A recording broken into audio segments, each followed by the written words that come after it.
Number 1. पुरी अथवा भजी कोणताही पदार्थ तळण्यापूर्वी तेल कढईत चांगले गरम करा. तेल गरम नसेल तर पुरी नीट तळली जाणार नाही. नंबर 2. तेलाची फोडणी करताना तेल गरम झाल्यावरच त्यात राई, जिरे टाका. नंबर 3. पदार्थ कुरकुरीत आणि चविष्ट होण्यासाठी ते रंग बदलेपर्यंत नीट तळणं गरजेचं आहे. नंबर 4. भजी करताना बॅटरमध्ये थोडं गरम तेलाचे मोहन आणि बेकिंग सोडा मिसळा. नंबर 5.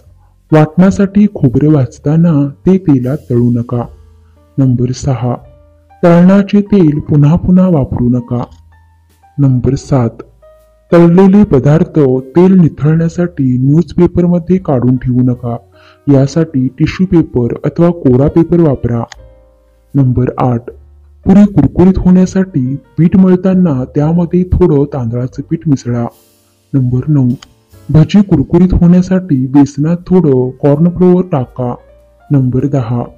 तळणाचे तेल लवकर जळू नये यासाठी तेलात चिमूटभर मीठ टाका. नंबर 11.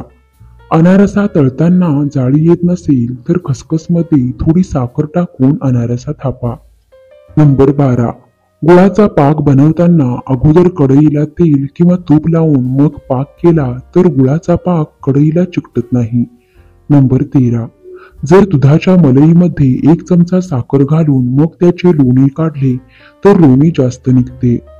नंबर 14. गुलाबजाम बनवताना अगदी सॉफ्ट व खूप ज्युसी बनवायचे असतील तर मावा किंवा खवामध्ये थोडे पनीर मिक्स करून गुलाबजाम बनवा. खूप छान होतात. नंबर 15. रसगुल्ला स्पॉन्जी बनवण्यासाठी रसगुल्ले पाकात टाकल्यावर चांगले फुलले की मग मधोमध 1 ते 2 टेबलस्पून पाणी टाका. त्यामुळे पाक खूप घट्ट होत नाही व रसगुल्ले छान मऊ स्पॉन्जी होतात. नंबर 16. जर दही चांगले बनले नाही तर 1 थाळी घेऊन त्यामध्ये पाणी घ्या व त्यामध्ये दह्याचे भांडे ठेवा.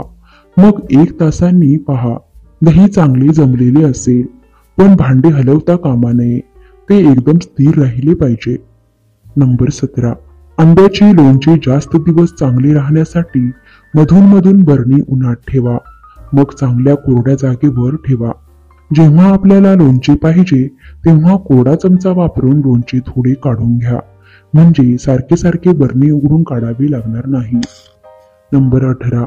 आंब्याचे लोणचे बनवताना थोडासा गूळ घातल्यास लोणच्याची टेस्ट मस्त लागते. नंबर 19.